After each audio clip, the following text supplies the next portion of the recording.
ये कहानी जापान में शुरू होती है, जहाँ इंसान और आत्माएं यानी योकाई एक ही दुनिया में साथ साथ रहते हैं। सरकार चाहती है दोनों के बीच झगड़े कम है, लेकिन कुछ आत्माएं नियम तोड़ने लगती है। इंसानों को लगने लगता है कि हालात अब काबू से बाहर जा रहे हैं। इसी डर के बीच सरकार एक खास टीम बनाती है, मिनिस्ट्री ऑफ स्पिरिट अफेयर्स। इस टीम का काम है इंसानों और आत्माओं के बीच संतुलन बनाए रखना। लेकिन सवाल ये है, क्या इंसान और आत्माएं सच में साथ में रह पाएंगे? यही है टीम एक नई लड़ाई की शुरुआत है। इस टीम में इंसानों की तरफ से 3 लेफ्टिनेंट चुने जाते हैं। इनके साथ आधी आत्माएं लड़कियों को पार्टनर बनाया जाता है। आगे माकी के साथ साकुरो, योशिनो किमोरा के साथ सुजुकी होतारू है और हानाकिरी के साथ जुड़वा बहनें बोम्बोरी और होजुकी है। सुजुकी होतारू बनबोरी और होजुकी इंसानों के साथ काम करके खुश होती है, लेकिन जाकुरो को इंसान बिल्कुल भी पसंद नहीं होते हैं। जाकुरो को लगता है इंसान अपनी पुरानी जापानी परंपराएं छोड़कर विदेशी सोच अपना रहे हैं।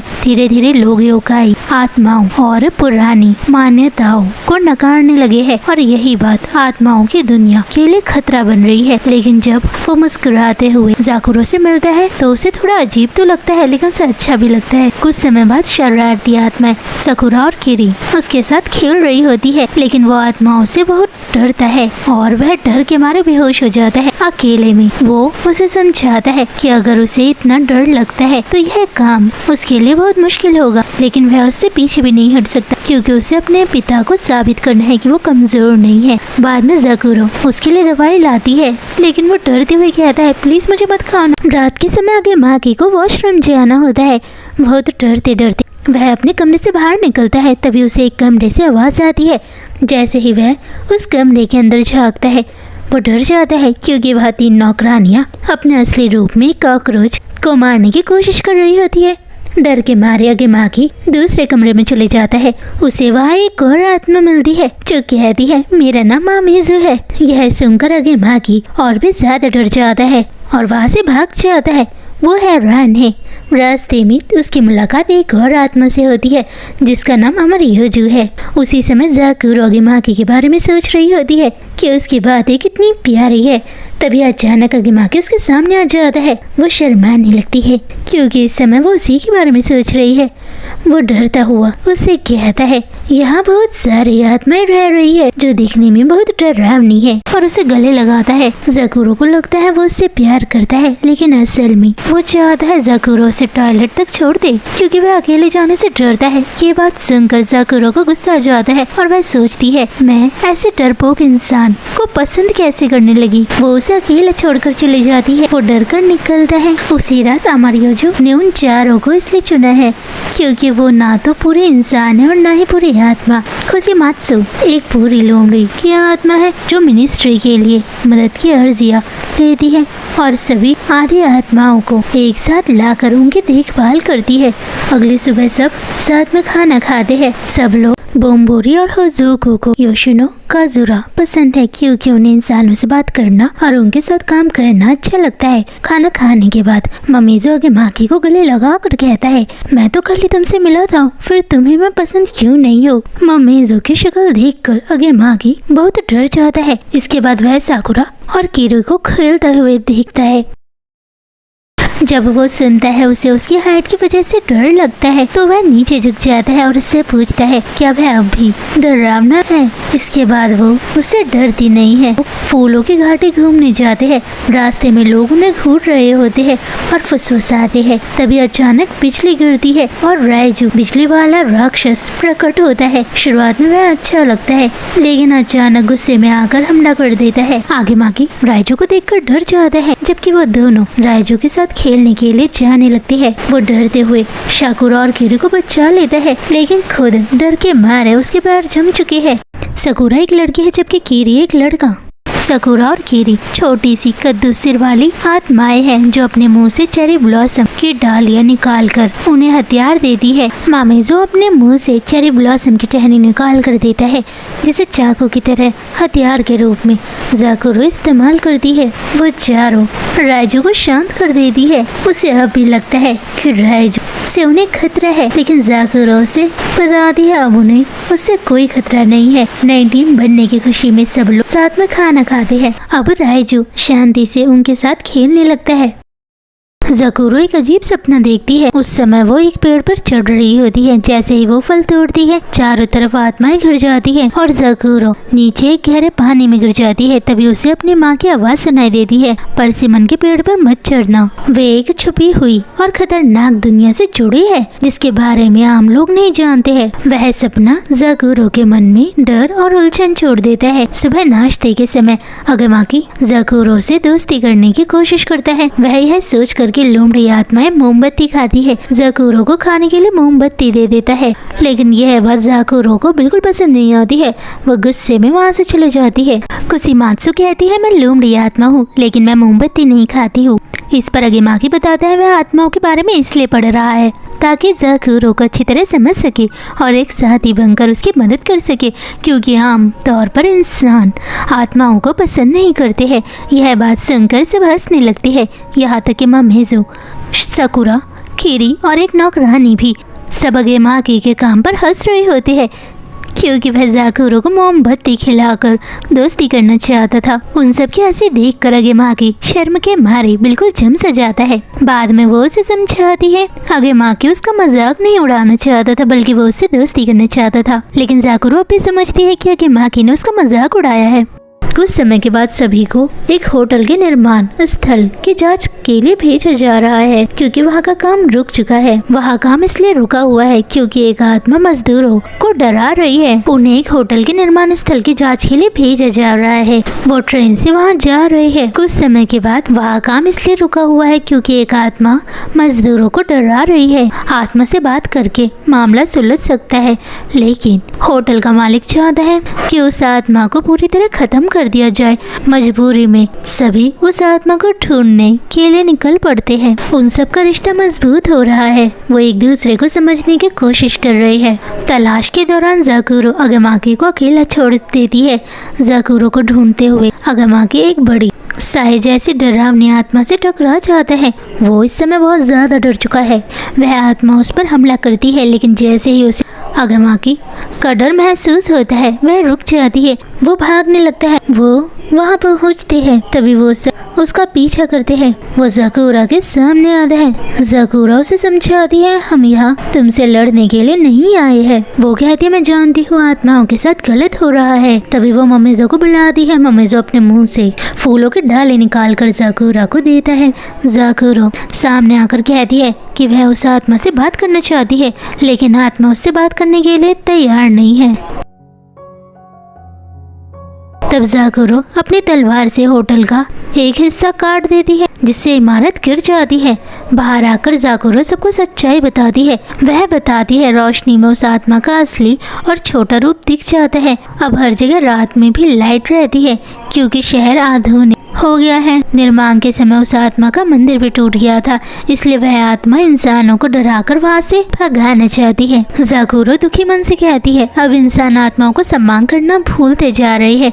लेकिन होटल का मालिक नाराज होता है, क्योंकि ना आत्मा को मारा गया है और ना ही होटल बचा है, और उसका पैसा भी डूब चुका है। हालात संभालने के लिए लेफ्टिनेंट हनाडेट एक समझौता करता है। मंदिर को फिर से बनाया जाएगा और होटल को सेना की जमीन पर शिफ्ट किया जाएगा। वह ज़ाकुरो को धन्यवाद करता है और कहता है, तुमने मुझे याद दिलाया कि हर जरूरी चीज आंखों से नहीं दिखती और हमें प्रकृति का सम्मान और ध्यान रखना चाहिए। ज़ाकुरो यह सुनकर शर्माती है, क्योंकि वह अगमाकी के लिए भावनाएं महसूस करने लगी है। रात को ज़ाकुरो और अगमाकी बात कर रहे होते हैं। वो कहती है, इंसान कई तरह के होते हैं, एक लेफ्टिनेंट हनाडेट की तरह और दूसरा तुम्हारी तरह डरपोक। और इतना कहकर वो हंसने लगती है। वो सब जांच पर बाहर जाते हैं। ज़ाकुरो अकेले बोर हो रही होती है। तभी वो ज़ाकुरो से कहते हैं, हटो हमारे रास्ते से, सीढ़ियों पर हमें पोछा लगाना है। और खींचातानी करते करते बेचारी ज़ाकुरो धड़ाम से नीचे लुढ़क जाती है। ज़ाकुरो कुसीमात्सु के पास जाकर कहती है उसे काम पर जाना है और आपने सबको काम पर भेज दिया है। वो कहती है आज से पहले तो तुम्हें काम पर जाना पसंद नहीं था। तभी वह खिड़की से बाहर देखती है जहाँ आगेमागी उनके साथ खेल रहा होता है, क्योंकि वह उनसे दोस्ती करना चाहता है और उन्हें समझना चाहता है। तभी एक आदमी अपनी समस्या लेकर कुसीमात्सु के पास आता है। उसके गाँव से कुछ लड़कियाँ रहस्यमय तरीके से गायब हो रही है। वो जानती है वो दोनों ये बातें चोरी छिपे सुन रहे हैं। जाकुरो तुरंत यह केस लेना चाहती है क्योंकि ऐसे मामलों में उसका गहरा जुड़ाव है। थोड़ी हिचक के बाद वो जाकुरो और आगेमाकी को गांव भेज देती है।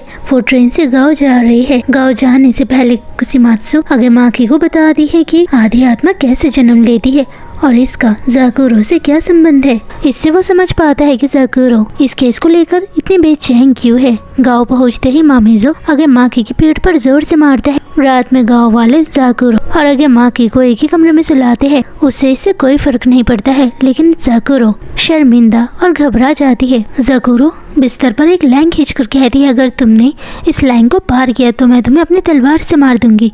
वह जवाब देता है ममेजो भी तो तुम्हारे बगल में सो रहा है। वो कहती है वह उसका दोस्त है। तो वो बड़बड़ाता है ममेजो भी तो एक लड़का है।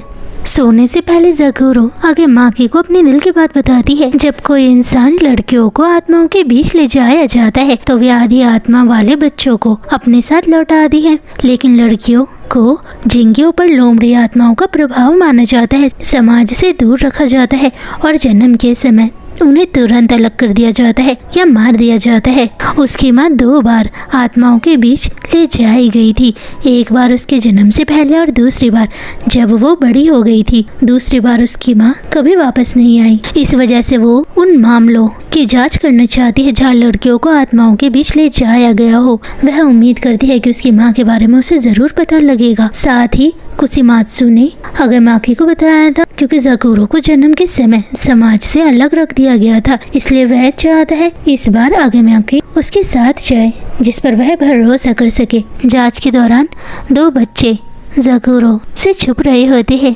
क्योंकि उन्होंने आज से पहले किसी आधी आत्मा को नहीं देखा है, लेकिन जल्द ही वो जाकुरो से दोस्ती कर लेते हैं। बच्चे अपने अपने घर चले जाते हैं। तभी जाकुरो को एक अजीब आवाज़ सुनाई देती है। वही आवाज़ पहले भी उन लड़कियों को गांव से बाहर ले गई थी। तभी आगेमाकी उसे रोकता है। रात में जाकुरो वही सपना देखती है जब बचपन में उसका पीछा वो कर रहे थे। तब उसकी माँ ने उसे पुकार कर अपने पास बुलाया था। जाकुरो बेहोशी की हालत में उस आवाज़ के पीछे चल पड़ती है। आगेमाकी यह समझकर कि वह होश में नहीं है वो उसका पीछा करता है। वह मामेजो को अपने साथ ले जाता है। तभी वो आसमान में एक उड़ती हुई लोमड़ी देखता है। लोमड़ी की आवाज़ ही है जिसका पीछा जाकुरो कर रही है। कुसीमात्सु ने उसे पहले ही कहा था कि उसका सामना वह लोमड़ी की आत्मा से हो सकता है। वह उसका हाथ पकड़ता है जिससे वह होश में आती है। दूर से 2 लड़कियां उन्हें देख रही होती है, लेकिन जैसे ही वो लोमड़ी को देखती है वो डर कर भाग जाती है। गुफा के अंदर उन्हें एक खतरनाक दानव मिलता है। वही उन्हें सच्चाई पता चलती है कि लड़कियां आत्माएं नहीं बनी बल्कि उस दानव ने उन्हें खा लिया है। उस दानव के मुंह से बहुत गंदी बदबू आती है। दानव कहता है कि उसे लड़कियों और बच्चों की दर्द भरी चीखें बहुत पसंद है और आज वह पहली बार किसी लड़के को खाएगा। जैसे ही वह आगेमाकी को खाने वाला होता है तभी जाकुरो अपनी तलवार से उस दानव से लड़ती है और उसे हरा देती है। सुबह होते ही दोनों गुफा से बाहर निकलते हैं। इसके बाद आगेमाकी को अफसोस होता है कि जाकुरो हर बार उसे राक्षसों से बचाती है, लेकिन जाकुरो चुपचाप यह दिखा देती है कि वह इसे बोझ नहीं बल्कि अपनी ताकत मानती है। जबकि जाकुरो के दोस्त उसे चिढ़ा रहे होते क्योंकि वह एक कमरे में आगेमाकी के साथ रही है जैसे कोई नया जोड़ा। मामेजो ने यह सब हर किसी को बता दिया है। जाकुरो को ये बात सुनकर शर्म आ रही है। शुशिको होतारू अभी भी जाकुरो को आगेमाकी के नाम से चिढ़ा रही है। वो उन्हें एक दिन की छुट्टी देती है क्योंकि वे कल ही अपना मिशन पूरा करके लौटे हैं। वो उन दोनों के साथ खेलने के लिए चले जाता है। उसी दिन योशी, नोकाजुरा, सासू के होतारू, हानाकिरी, बाम्बोरी और होजुकी मिलकर एक रहस्यमय तलवार की जांच करने के लिए जाते हैं क्योंकि उनका मिशन उस रहस्यमय तलवार की जांच करना है। रास्ते में सभी लोग आदि आत्माओं के बारे में बात कर रहे होते हैं और इसी बातचीत के दौरान वे आया और इकाता की दुकान में पहुंचते हैं जहां वो रहस्यमय तलवार है। वो सब हैरान हो जाते हैं जब उन्हें पता लगता है एक आत्मा एक इंसान की दुकान में काम कर रही है। ये है मूगी और ये है ओरिकाता। मूगी ओरिकाता की हर बात मानती है और उससे कभी झूठ नहीं बोलती है। ओरिकाता उसे खाने के लिए खाना देती है, इसलिए मूगी को वो पसंद है। ओरिकाता बताती है कि एक ग्राहक ने यह तलवार छुपे हुए तरीके से हासिल की थी और उसके बाद उसके आसपास के लोगों के साथ बुरी घटनाएं होने लगी।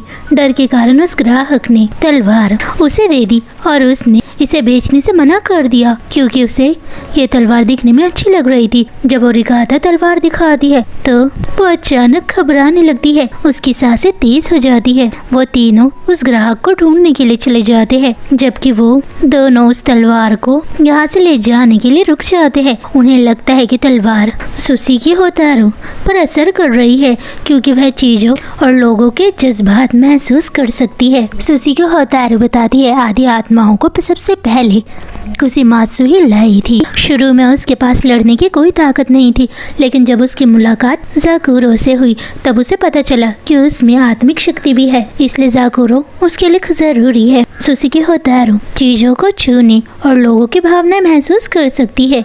दुकान में मूगी जो ओरिकाता के सामने करने वाली आत्मा है, सुसी होतारू को एक कंघी दिखाती है। जैसे ही सुसी होतारू उसे छूती है उसे दिखाई देता है कि मूगी और उसकी माँ पर तलवारबाज हमला कर रहा है।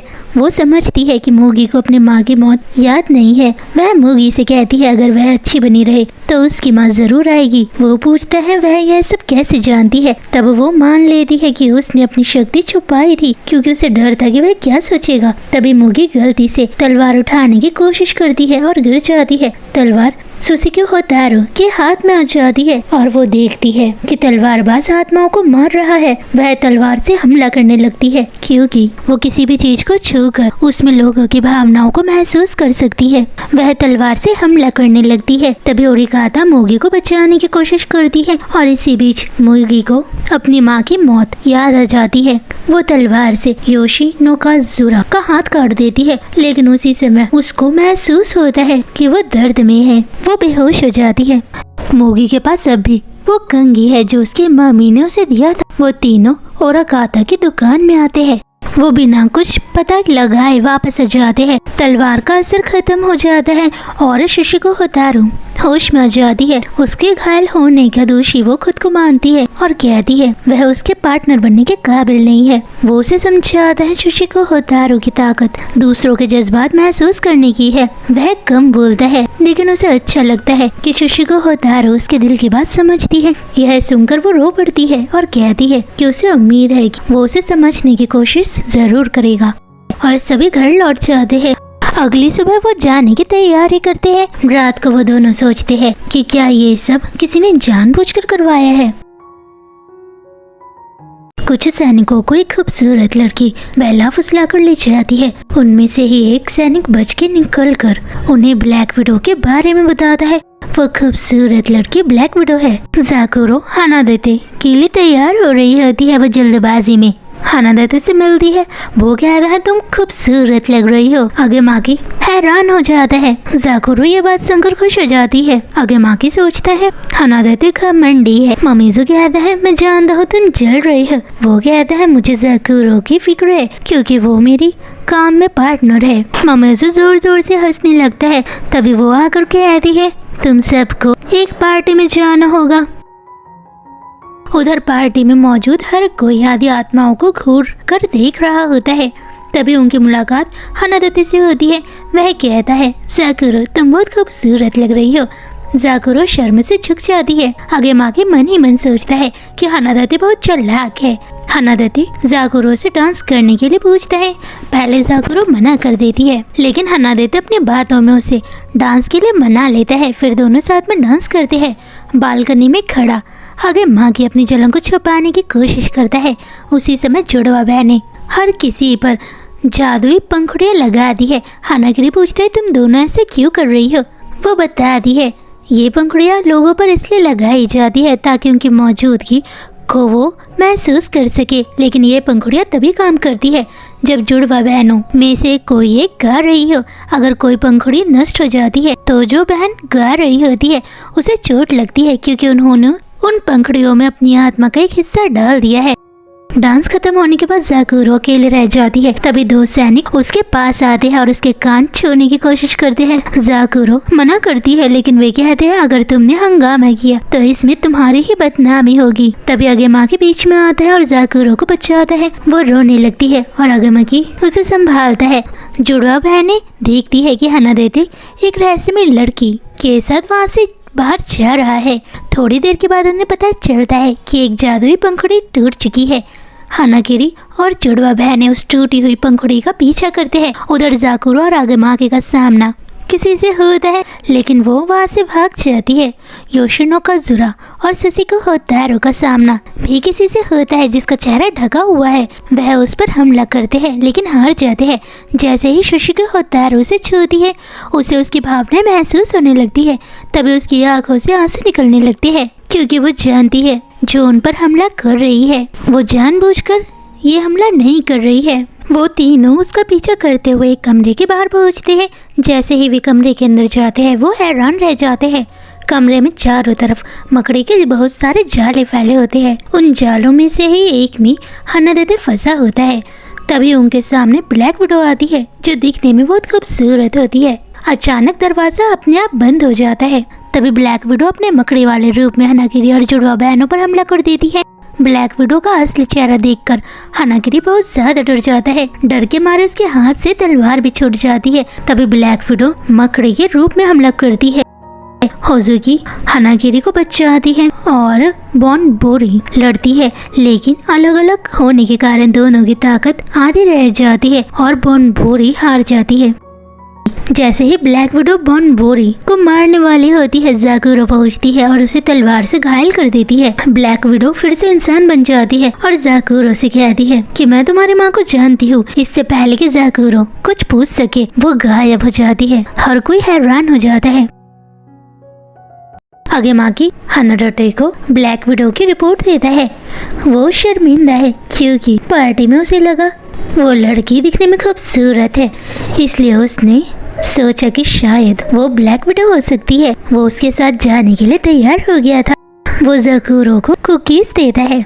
वो इस समय सोच रही है कि ब्लैक विडो उसकी मम्मा को कैसे जानती है। उसके पास आज भी वो पेंडेंट है जो उसकी मामा ने उसे दिया था। ज़ाकुरो ये सब सोच ही रही होती है। तभी आगेमाकी उससे बात करता है, लेकिन वो उसकी बातों का कोई जवाब नहीं देती है। जैसे ही वो उसे कहता है हानाडेते ने तुम्हें ये कुकीज खाने के लिए दी है, वो खुश हो जाती है। ये देखकर आगेमाकी हैरान हो जाता है। वो दोनों पार्टी में हुई घटना के बारे में बात कर रहे होते हैं। वो साथ में कुकीज खाते हैं, लेकिन अब भी ज़ाकुरो को विदेशी सोच पसंद नहीं है। उसे हनादेते की दी हुई कुकीज बहुत पसंद आती है। जुड़वा बहनें हानागिरी को खाने के लिए कुकीज देती है, लेकिन हानागिरी शर्मिंदा हो जाता है क्योंकि एक इंसान होने के नाते वह एक ब्लैक विडो से उनकी जान नहीं बचा पाया था। वो उसे माफ कर देती है।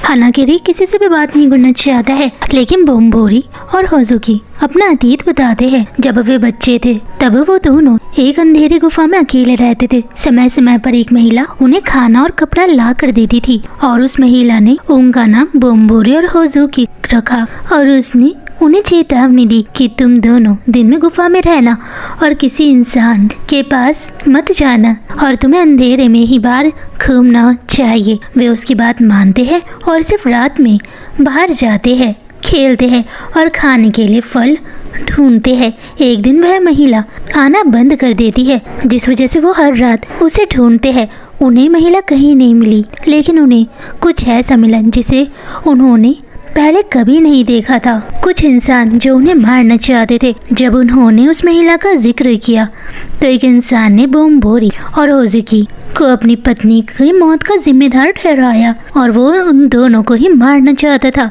इस घटना में पता चलता है कि वह महिला जो उन्हें खाने का सामान ला कर देती थी वो उनकी ही माँ थी, लेकिन वे खुद इसे नहीं जानते थे। और उस महिला का पति अपनी पत्नी को बहुत प्यार करता था।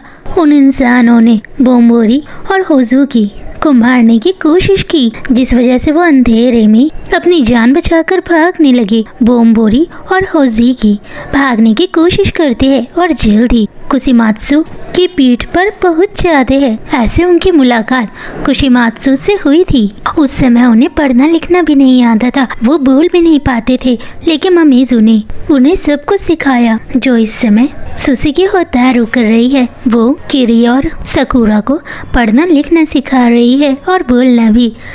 सुसुकी होतारू आगे माकी को बताती है, ज़कुरो अपनी माँ के गायब होने के बाद अकेली थी। बोम्बोरी और होजुकी जंगल की गुफा में रहते थे, जबकि वो भी लोगों से दूर रहती थी क्योंकि वह भावनाएं महसूस कर सकती थी। कुसीमात्सु ने इन सभी आदि आत्माओं को एक सुरक्षित जगह पर इकट्ठा किया ताकि वह अकेले न रहे और एक दूसरे का सहारा बन सके। शुरुआत में वे सब अलग अलग थे और एक दूसरे से बात नहीं करते थे, लेकिन समय के साथ एक दूसरे के दर्द को समझने लगे। इसी तरह बचपन में वे मिले और धीरे धीरे एक परिवार जैसे बन गए। और ज़कुरो बहुत खुश मिजाज लड़की है, लेकिन एक दिन ज़कुरो कहीं गायब हो गई। हमने उसे बहुत ढूंढने की कोशिश की। जब हमें वो मिली तब वो अपने होश में नहीं थी। जब मैंने उसका हाथ पकड़ा तब मुझे उसकी भावनाएं महसूस हुई कि वो इस समय बहुत दुख में है। ज़कुरो कुसीमात्सु से कहती है वो अपने माँ के बारे में जानना चाहती है। कुसीमात्सु ज़कुरो की मम्मी को पहले से जानती थी। वो ज़कुरो को एक अच्छा इंसान की तरह देखती है। वो उसे सब कुछ नहीं बताती क्योंकि ज़कुरो को अपना अतीत जानकर दर्द होगा और अब वो सही समय का इंतज़ार कर रही है जब ज़कुरो को अपना अतीत और अपनी माँ के बारे में पता चलेगा। ज़कुरो अकेले बैठकर सोच ही रही थी, तभी वो उसके कमरे में आता है। वो कहता है प्लीज़ मुझे अपने कमरे में आने दो। वो कहती है तुम्हें शर्म आनी चाहिए, तुम एक अकेली लड़की के कमरे के अंदर जाने की कोशिश कर रहे हो। लेकिन तभी सकुरा और किरी कहते प्लीज हमें अंदर आने दो क्योंकि उन दोनों की पतंग पेड़ पर फंस गई है। वो उसकी मदद करता है लेकिन पतंग अभी फंसी हुई है। वह पेड़ पर चढ़कर पतंग पकड़ने लगती है, तभी उसे अपनी माँ की आवाज सुनाई देती है। बचपन में उसी आवाज की वजह से वह पेड़ के और ऊपर चढ़ जाती है और अचानक गिर गई थी और इस समय वो अचानक गिर जाती है। गिरते समय उसका लॉकेट भी टूट जाता है जो उसकी माँ ने उसे दिया था। वो उस लॉकेट को ठीक करके उसे पहनाता है तो सुसुकी होतारू हैरान रह जाती है क्योंकि ज़कुरो के अलावा किसी ने भी उस लॉकेट को कभी नहीं छुआ था। ये लॉकेट उसकी माँ ने उसे दिया था।